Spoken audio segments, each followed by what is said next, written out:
All right, you know I like my legal news happy clappy, but I mean, for legit, can I just tell you all the things I saved for you? Just headlines.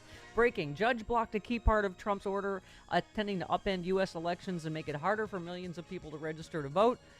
They blocked his efforts to require proof of citizenship to register to vote. Federal judge blocks Trump's shutdown of NPR and PBS. Federal judge has just ruled for our clients that this is ACLU and blocked the Trump administration from enforcing a directive prohibiting schools from teaching or operating any programs related to diversity, equity, and inclusion. Blah, blah. U.S. judge blocks Trump administration from withholding federal funds from 16 sanctuary cities and counties. I mean, Glenn, it's so much winning. Yeah, Steph, I'm not much of a comedian, but if anybody wants to click on my Justice Matters video that I posted last night, I gave comedy a shot, and I opened with a picture of Donald Trump. And I said, hey, loser, get in. We're going losing. Because he lost. I mean, it's historic. Nobody's ever seen anything like it. Yeah. All of the losing he's doing. And Steph, thank goodness federal judges, including lots of Reagan appointees, are taking him to task, are calling him out. And I feel like I keep wanting to say we're reaching a tipping point. Yeah. But, if he just thumbs his nose at court orders, including Supreme Court rulings and orders, that will be him trying to bring an end to our constitutional construct of government. And I don't think he's going to be able to end our democracy. So let's keep up this losing streak.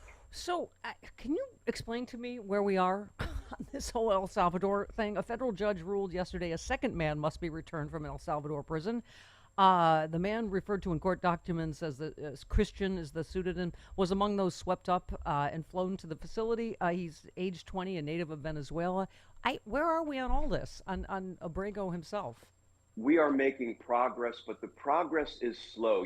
People probably know that the courts, particularly the federal courts, move at a snail's pace. What they are doing right now, including the judge who's presiding over the Abrego Garcia case, is they're moving at light speed. They're only taking a week or a matter of days to rule on the issues that are coming at them fast and furious.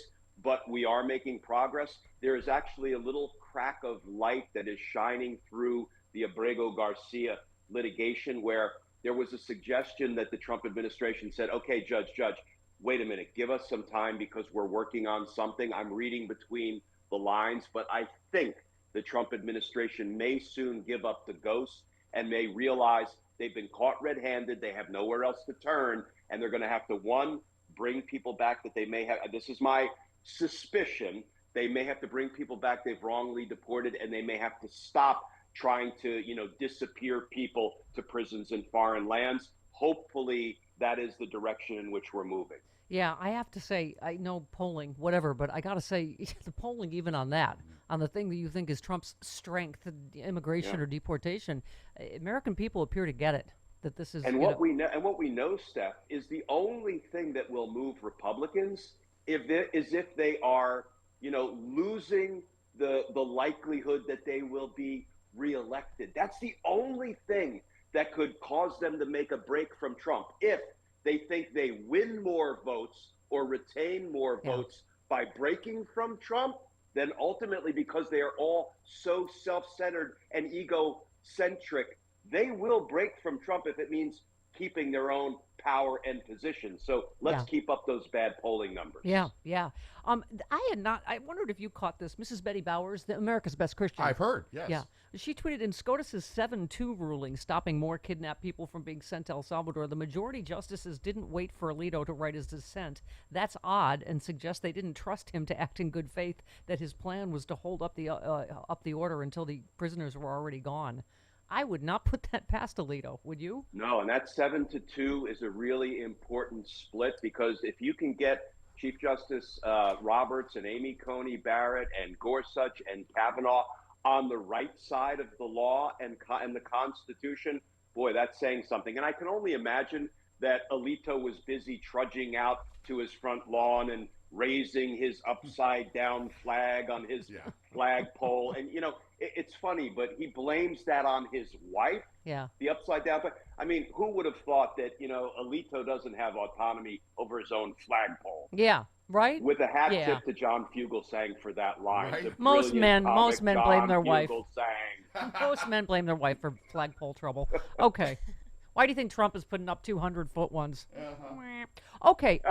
Katie Porter tweeted, I mean, this is legit troubling. She said, my blood is boiling. This is appalling. Andre, the makeup artist deported to Trump's foreign prison in El Salvador without due process and under false pretenses, hasn't been heard from in weeks. Members of Congress who went to El Salvador asked for proof of life and did not get it. So there is obviously a lot of concern. Yeah. And Steph, people should be held criminally accountable for that. Not just, let's try to bring back the wrongly deported.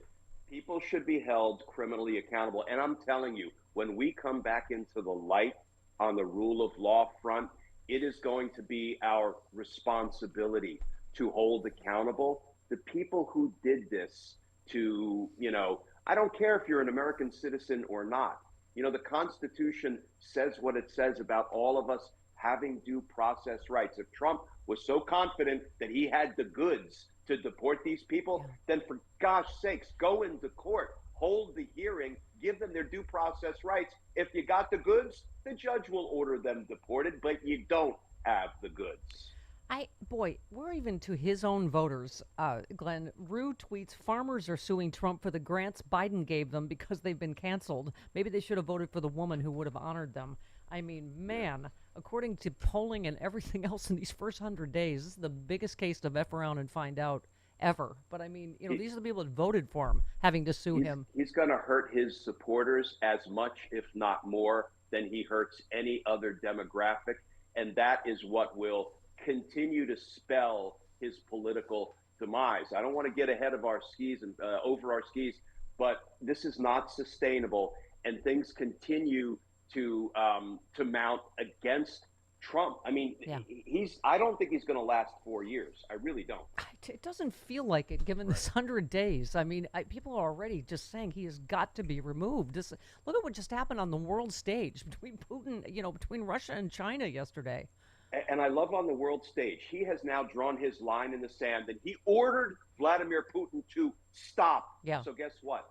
If Vladimir Putin doesn't stop, he is the supremely failed president of the United States, because his orders don't mean anything. Right. Yeah. Okay. All right, a couple more I got to get to. Trump administration yesterday asked the Supreme Court to allow enforcement of a ban on transgender people in the military while legal challenges proceed. The High Court filing follows a brief order from the Federal Appeals Court that kept in place a court order blocking the policy nationwide. Where are we on that? What I love about this one, Steph, is Pete Hegseth is like plaintiff's exhibit number one. If I were litigating this case, I would subpoena Pete Hegseth to the courtroom.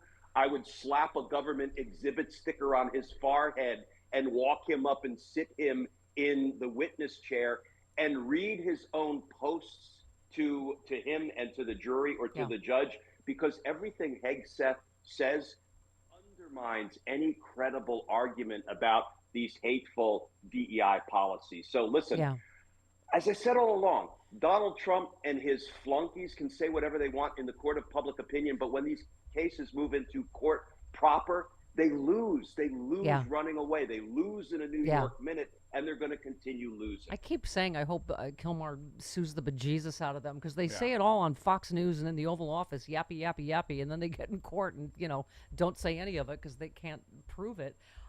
Okay, one more. Trump to issue order targeting Democratic platform ActBlue. I don't get these executive orders. Like he does, I don't know, several a day with his big boy magic marker. Well, yesterday he look what I did. Yesterday he accidentally called it legislation, that he was going to sign this legislation. Yeah. And it's not. It's just an executive order. So in a shot at ActBlue, the left's major online donation platform, Trump plans to sign a memo cracking down on foreign contributions in American elections, which is laughable. Wow. Thank you. You get it, because the joke is Russia. Okay. The order is expected to specifically target ActBlue, which Republicans have long claimed could be exploited by foreign actors. Russia has installed him, twice now? Meanwhile, anybody in the world can line Trump's pockets by buying his grift coin, joining his golf clubs, staying at his hotels.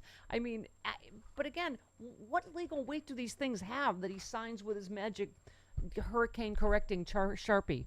Yeah, they don't have any legal weight. He'll lose if the suit is brought over this. He'll lose that as well. But he always pretends to try to ban the things that he is doing. You know, he could sign an executive order banning blonde comb overs and orange spray tans because they're the scourge of America, and we would see what he's doing. That's what he's doing. But Steph, he's acting lawlessly. I mean, crime is on the rise in the Oval Office. Yeah. He's acting lawlessly by signing what everybody recognizes are unconstitutional executive orders. And again, this is going to hurt him in the long run. It's not going to help him.